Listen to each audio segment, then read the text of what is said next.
Have you ever walked into a room and forgotten why you were there?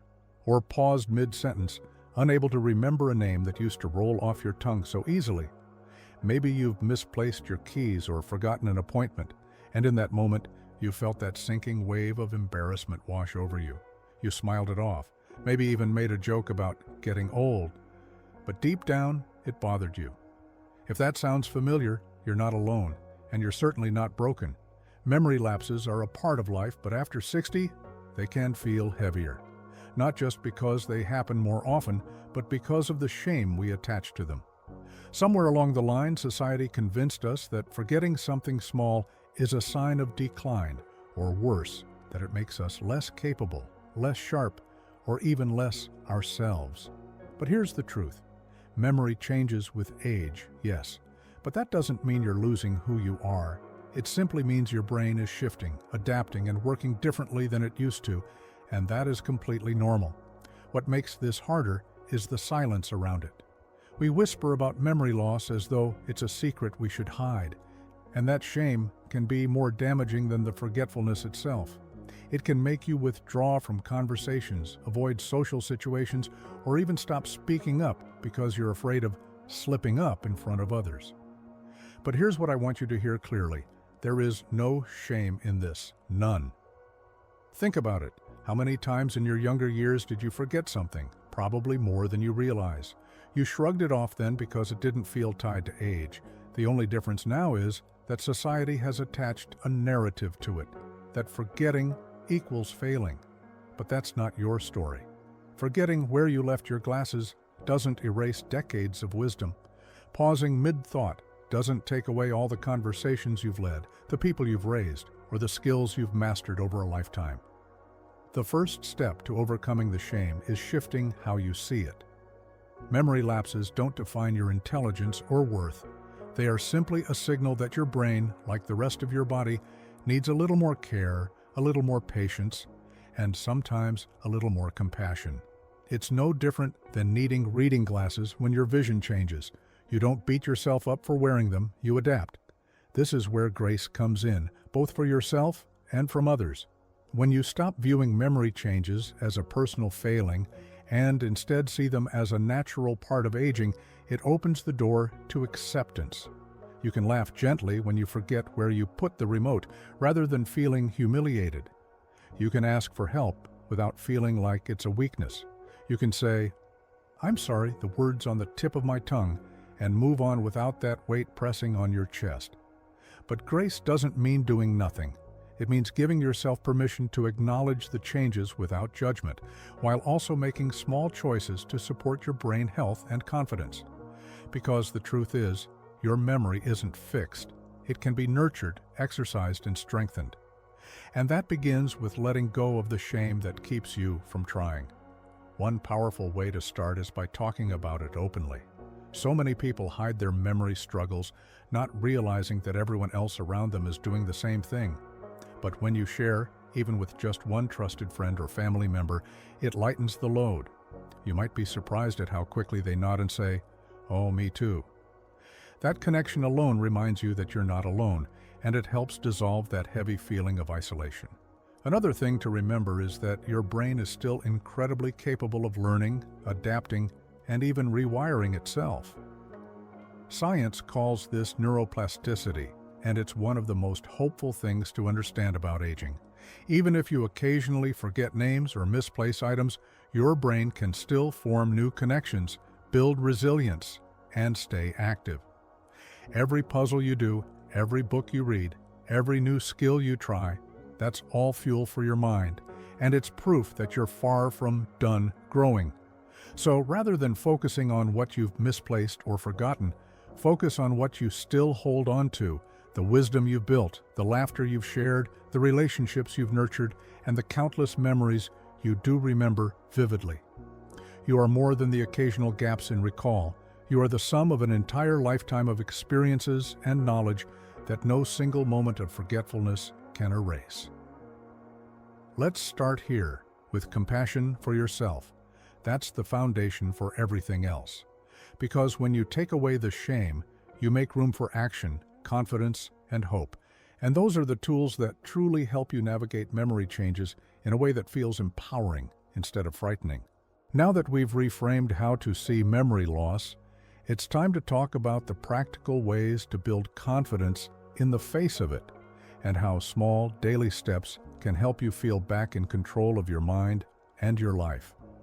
Now that we've laid the foundation for releasing the shame tied to memory loss, let's focus on what you can do, practical steps that not only support your brain, but help rebuild your confidence in everyday life.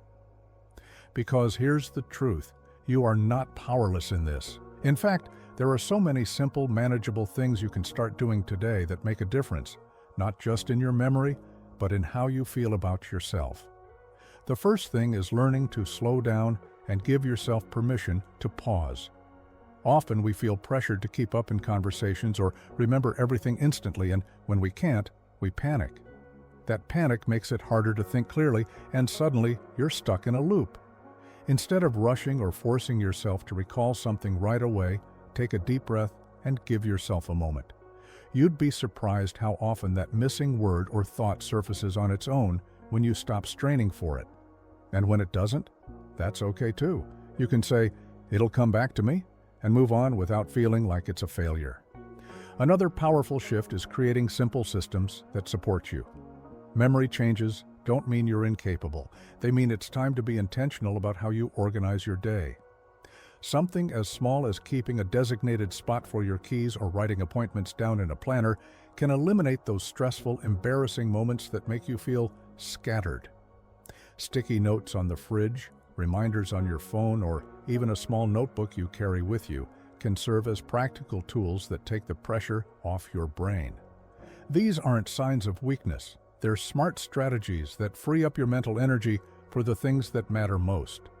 It's also important to keep your brain engaged, not in ways that feel overwhelming, but in ways that feel enjoyable. Activities like reading, crossword puzzles, learning a new hobby, or even listening to music you love are all ways of keeping your brain active. And the beauty of this is that it's not about perfection, it's about stimulation. Every time you challenge your brain, even in small, fun ways, you're building new pathways that keep it sharp. Think of it like exercising your muscles. You don't have to run marathons to stay strong, you just have to keep moving.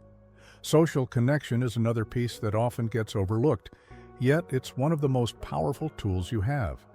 When you engage in conversations, share stories, laugh with friends, or even talk with neighbors, you're giving your brain a workout in the best possible way.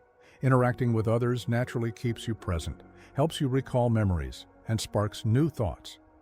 But it also does something even more important. It reminds you that you're not alone.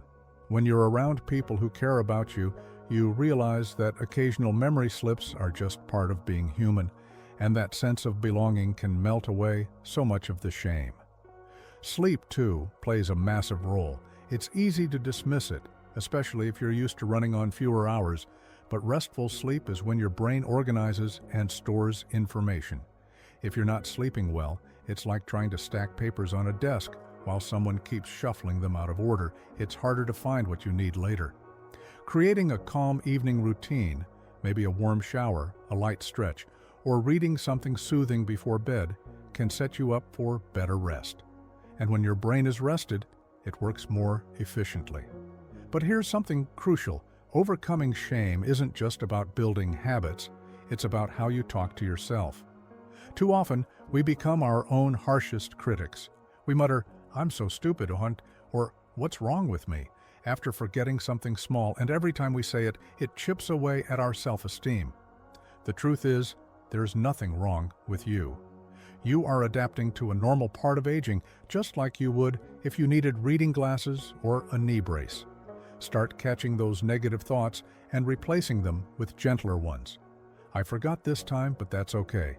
Or, "I'll use a reminder to help me next time." It might sound simple, but those words matter. They change how you see yourself, and that change is powerful. These strategies are not about erasing memory lapses altogether. They're about helping you feel steady and confident, even when they happen. Because the real victory isn't in never forgetting anything again, it's in knowing that a forgotten name or a misplaced phone doesn't define you. What defines you is how you respond, with patience, with humor, and with the knowledge that your worth has nothing to do with a perfectly sharp memory. When you start approaching memory changes from this perspective, it's freeing. You stop dreading those moments so much, and instead, you focus on living your life fully, enjoying conversations, exploring new things, laughing at yourself when you need to, and moving forward without carrying the weight of embarrassment. And as you practice these small steps, breathing through moments of forgetfulness, using helpful tools, keeping your brain active, staying connected, sleeping well, you'll find yourself feeling lighter, more in control, and far less burdened by the shame that used to follow you. Now that we've talked about these practical ways to reduce frustration and build confidence, there's one more important piece: learning how to truly embrace who you are, memory lapses and all, and finding pride and peace in the person you've become. When we talk about overcoming shame tied to memory loss, it's not just about managing forgetfulness, it's about embracing yourself fully, exactly as you are, and realizing that your worth has nothing to do with how perfectly you can recall every detail. This final piece is about stepping into acceptance and even pride for the life you've lived. Because those moments of forgetting don't erase your value, they highlight your humanity. One of the most empowering shifts you can make is to see memory loss not as a sign of weakness, but as a reminder of just how much you've experienced. Think about it. You have decades of living behind you. You've raised families, built relationships, worked hard, learned lessons, and gathered countless memories along the way. Your brain has stored an extraordinary amount of life. So yes, sometimes a name or date slips through the cracks, but it's because that mind of yours has carried so much. It's like a bookshelf overflowing with stories. Some are right at the front, easy to grab, while others are tucked a little further back. But they're still there, and they still belong to you. The shame often comes from comparing ourselves to who we used to be.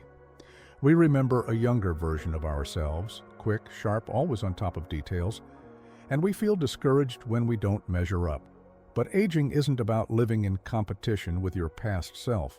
It's about growing into a new version of yourself, one with deeper wisdom, greater patience, and a perspective that only comes from time. You are not less than because you forget a few things. You are more than because you've lived through so much that those younger years couldn't have taught you. This is where self-compassion changes everything. Instead of criticizing yourself for a slip, try to meet it with humor and kindness. Laugh gently when you call your grandchild by their parent's name, because doesn't that happen to everyone? Smile when you need to use a list for groceries, because that's not failure. It's simply making life easier. And when you pause in the middle of a story, don't feel embarrassed. Take a breath, pick it back up when it comes, and know that the people who love you aren't there to judge you. They're there to listen and enjoy your company. Sometimes the shame around memory loss isn't even ours. It's what we imagine others might think. But the truth is, most people aren't watching as closely as we think they are. They're too busy with their own lives, their own worries, their own little moments of forgetfulness. And those who do notice, they usually respond with understanding, not judgment, because they've been there too. We often underestimate how much grace people are willing to give us, especially the people who truly matter. And here's something important. Embracing these changes doesn't mean giving up. It means living fully without fear holding you back. You don't stop talking because you might forget a word. You don't avoid outings because you're worried about losing track of time. You show up, you laugh, you participate, and you keep doing the things that bring you joy, because those are the moments that truly matter. Memory lapses are small in the grand picture of a life that's still rich, vibrant, and yours to enjoy.